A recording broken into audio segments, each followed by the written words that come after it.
Hello, ladies and gentlemen, brothers and sisters. Welcome to gfaith Christian Workshop.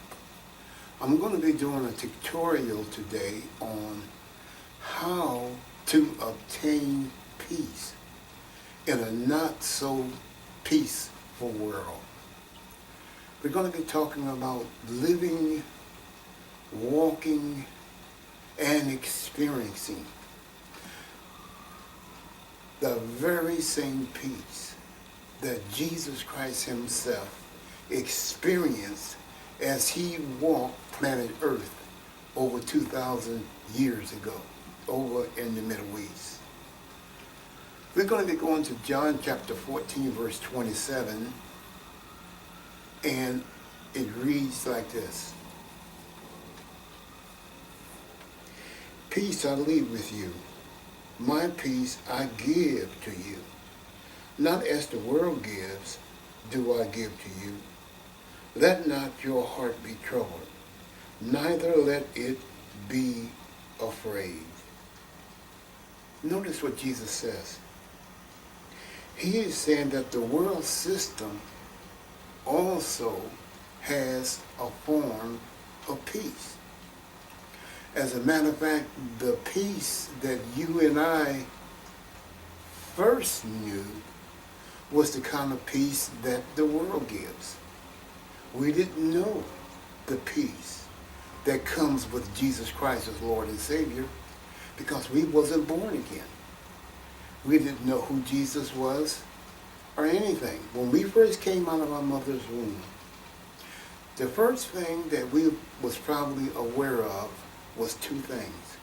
Number one, all these bright lights, all of this noise, in comparison to the quietness, the serenity that you just knew and experienced a few seconds ago before you were born into this planet where these bright lights and all these people are running around, all these people hollering, and a whole lot of stuff. All of this stuff was already going on before we were born.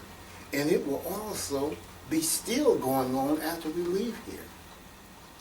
Yet, Jesus says that that world has a form of peace. So maybe, just maybe, what's happening is a lot of times you can see a person who has everything that you can think of. They got the money, they got the good looks, they've got the resources, they got the talent, and all that stuff, and yet they are missing real inner serenity, real inner peace that makes that wonderful difference in getting a real good quality night's sleep. They don't know it. Yet they do have a form of peace because Jesus just said they do. But the thing is, we have to allow ourselves to be re-educated. We're going to have to unlearn some things that we have learned. We have got to unlearn the dependency on the world's kind of peace and learn to embrace, to welcome, and accept the kind of peace that God offers in his word that Jesus just spoke about to his disciples. Unless we are willing to be teachable, to allow ourselves to be taught to let go of that temporary peace that comes to an end when you lost your job. It comes to an end when somebody you love says, I don't love you no more. I don't want to be around you no more. Get out of here. That kind of peace that leaves you. We want the kind of peace that continues to stay with us, continue to be with us. It doesn't matter where you are. It doesn't matter what's going on, that peace is there, sustaining you, nourishing you, upholding you, and making you more than a conqueror. Even in the midst of a world where there is sickness and disease, in a world where there is a devil, in a world where there is hate, despair, discontentment, and everything you could possibly imagine that could undermine a person's real inner serenity and peace, it's in this world. Yet Jesus lived in the same world. He ministered in this same world.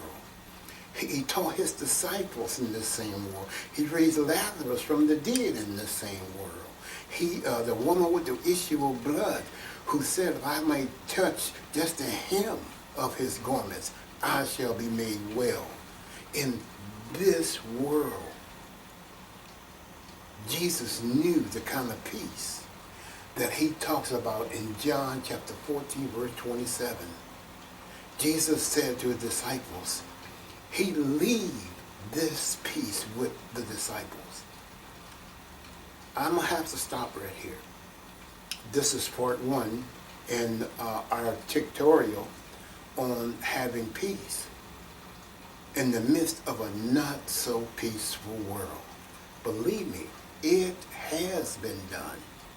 And it can be done by you and me.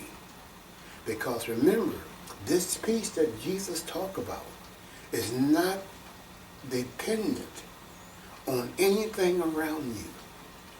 This world system, anything. This is a separate kind of peace that came to this universe through a man called Jesus Christ. And he was the first one to use this peace personally in his own walk, his own ministry, his own situations and circumstances. He lived in the very same world you and I live in, and he was able to do it. He gave this peace. He just basically handed it to you. Now, what are you going to do about it? What are you going to do with it? I'm going to show you how to use this peace in a very real way. Thank you. And join me at part two. Thank you. Bye-bye.